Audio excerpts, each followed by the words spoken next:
Hi hello namaste welcome to my channel RV's kitchen. చూడడానికి చాలా బాగుంది కదా, అంతేకాదు తినడానికి కూడా చాలా టేస్టీగా ఉంటుంది. వేరే కర్రీస్ కూడా అవసరం లేదు, అలానే తినేయచ్చండి.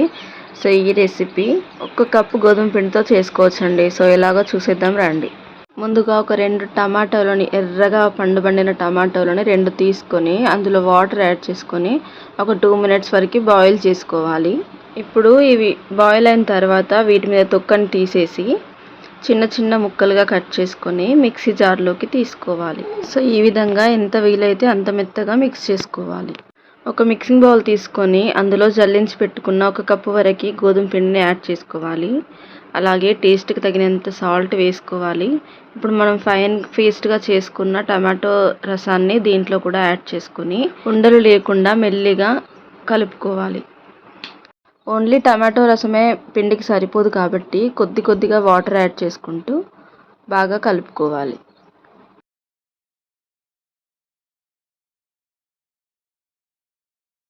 సో చూడండి, ఈ విధంగా మరీ మెత్తగా కాకుండా మరీ గట్టిగా కాకుండా మీడియం సైజులో ఉండలు లేకుండా బాగా కలుపుకోవాలి.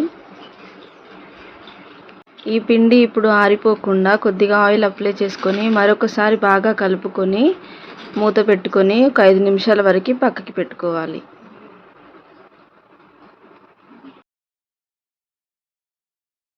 ఇప్పుడు ఒక వెడల్పాటి ప్లేట్ తీసుకొని అందులో 2 గుడ్లు వేసుకోవాలండి. సో మీ దగ్గర ఒకటి ఉన్నా ఒకటి కూడా వేసుకోవచ్చు. నేను అమౌంట్ ఎక్కువగా ఉండాలని 2 వేస్తున్నాను. సో 2 గుడ్లు ఈ విధంగా కొట్టి వేసుకున్నాక ఫోర్క్తో ఈ విధంగా కొద్దిగా సాల్ట్ వేసుకొని ఈ విధంగా బాగా కలుపుకోవాలి. ఇప్పుడు కొత్తిమీరని సన్నగా తరిగి దీంట్లో యాడ్ చేసుకొని మళ్ళీ ఒకసారి ఫోర్క్తో ఈ విధంగా బాగా కలిసే వరకు బాగా కలుపుకోవాలి. నిమిషాల తర్వాత ఈ విధంగా పిండిని మూత తీసి చూస్తే చూడండి, ఈ విధంగా మెత్తగా అయిపోయింది. సో ఇప్పుడు దీన్ని మళ్ళీ ఒకసారి చేతితో ఈ విధంగా చేసుకోవాలి. ఈ విధంగా కలుపుకున్నాక మనకి ఏ సైజులో అయితే చపాతీలు కావాలో ఆ సైజులో చిన్న చిన్న ముద్దలుగా తీసుకోవాలి. ఎన్ని అయితే అన్ని తీసుకోవాలండి. సో మీడియం సైజులో మనం చపాతీలు ఎలా చేసుకుంటామో ఆ విధంగానే తీసుకోవాలి. సో నాకైతే 6 బాల్స్ అయ్యాయండి. మీకు ఎన్నైతే అన్నీ ఈ విధంగా బాల్స్ లాగా చేసుకొని పక్కకి పెట్టుకోవాలి. ఇప్పుడు ఇందులోంచి ఒక పిండి ముద్దని తీసుకుని ఈ విధంగా పిండి చల్లుకొని మనం నార్మల్ చపాతీలు ఎలా చేస్తామో అదే విధంగా చేసుకోవాలండి. ఎంత పల్చగా వీలైతే అంత పల్చగా చేసుకోవాలండి. సో ఈ లోపు నాదొక రిక్వెస్ట్ అండి, వీడియోస్ చూస్తున్నారు కానీ సబ్స్క్రైబ్ చేసుకోవడం లేదు. సో సబ్స్క్రైబ్ చేసుకోండి. ఫస్ట్ టైం నా వీడియో చూసే వాళ్ళైతే సబ్స్క్రైబ్ చేసుకోండి, లైక్ చేయండి, షేర్ చేయండి, కామెంట్ చేయండి. సో ఇప్పుడు ఈ చపాతీని ఈ విధంగా పల్చగా చేసుకున్నాక చపాతీ మీద కొద్దిగా ఆయిల్ అప్లై చేసి చపాతీకి మొత్తం పట్టించాలి. సో చూడండి, ఈ వీడియోలో చూపించిన విధంగా ఈ విధంగా నూనెని మొత్తం చపాతీకి అప్లై చేసుకొని దీనిపైన పొడిపిండిని ఈ విధంగా చల్లుకోవాలి. ఇలా పొడిపిండి చల్లుకోవడం వలన మనకి చపాతీ లేయర్స్గా చాలా బాగా వస్తుంది. సో ఇప్పుడు ఒక నైఫ్ కానీ ఫోర్క్ కానీ తీసుకొని ఈ విధంగా వీడియోలో చూపించిన విధంగా నైఫ్తో ఎడ్జెస్కి కట్ చేసుకోవాలి. సో ఈ విధంగా కట్ చేసుకున్నాక ఎడ్జెస్ని సో ఒకసారి చూడండి, ఈ విధంగా మలుచుకోవాలి. సో పర్ఫెక్ట్గా రానవసరం లేదండి. సో అప్రాక్సిమేట్గా మలుచుకొని సో చూడండి, వీడియోలో చూపించిన విధంగా మలుచుకోవాలి.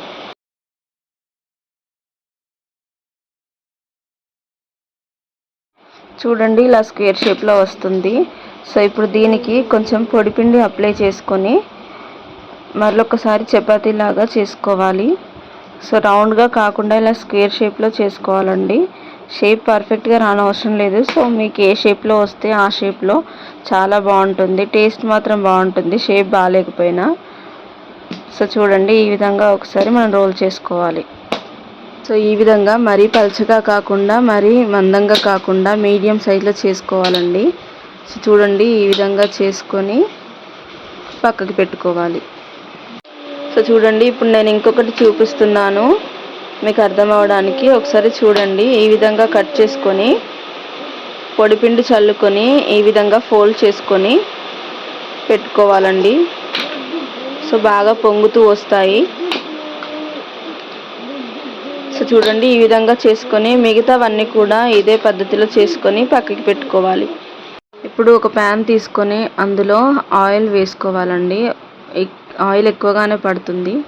సో ఇప్పుడు మనం చేసుకున్న చపాతీలని ఈ ఎగ్ మిశ్రమంలో 2 వైపులా డిప్ చేసుకొని డైరెక్ట్గా పెనం మీద వేసుకోవాలి. సో చూడండి ఈ విధంగా వేసుకోవాలి. సో ఇప్పుడు ఈ చపాతీ మీద కొంచెం కొత్తిమీర యాడ్ చేసుకోవాలండి. సో కొత్తిమీర వేసుకోవడం వలన చూడడానికి కూడా బాగుంటుంది, అలాగే తింటుంటే మధ్య మధ్యలో టేస్ట్ కూడా చాలా బాగుంటుంది. సో ఈ విధంగా వేసుకున్నాక 2 వైపులా తిప్పుకుంటూ మీడియం ఫ్లేమ్లో బాగా కాల్చుకోవాలి. సో రెండో వైపు కూడా ఈ విధంగా కొంచెం కొత్తిమీరని యాడ్ చేసుకొని ఇలా డెకరేట్ చేసుకోవాలి. సో చూడండి ఎలా పొంగుతుందో. సో ఇలా మధ్యలో పిండి అప్లై చేసుకోవడం వలన ఇలా బాగా పొంగుతుందండి. సో లోపల కూడా చాలా లేయర్స్గా చాలా బాగుంటుంది. సో ఈ విధంగా 2 వైపులా మంచిగా మీడియం ఫ్లేమ్లో కాల్చుకోవాలి. సో దీన్ని హై ఫ్లేమ్లో పెట్టకూడదండి. సో ఎందుకంటే పైన ఎగ్ ఉంది కాబట్టి త్వరగా మాడిపోతుంది. సో మాడిపోతే టేస్ట్ ఉండదు. సో మాడిపోకుండా మీడియం ఫ్లేమ్లో మంచిగా దూరగా ఈ విధంగా కాల్చుకోవాలి. సో అంతే అండి, ఎంతో సింపుల్గా టేస్టీగా చేసుకోవచ్చు, తక్కువ టైంలో తక్కువ ఇంగ్రీడియంట్స్ కూడా. సో చాలా బాగా వచ్చింది కదా.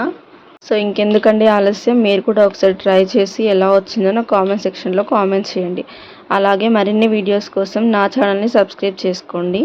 అలాగే ఈ వీడియో కనుక మీకు నచ్చితే ఒక లైక్ చేయండి, అలాగే మీ ఫ్యామిలీ మెంబర్స్కి షేర్ చేయండి. Thank you for watching.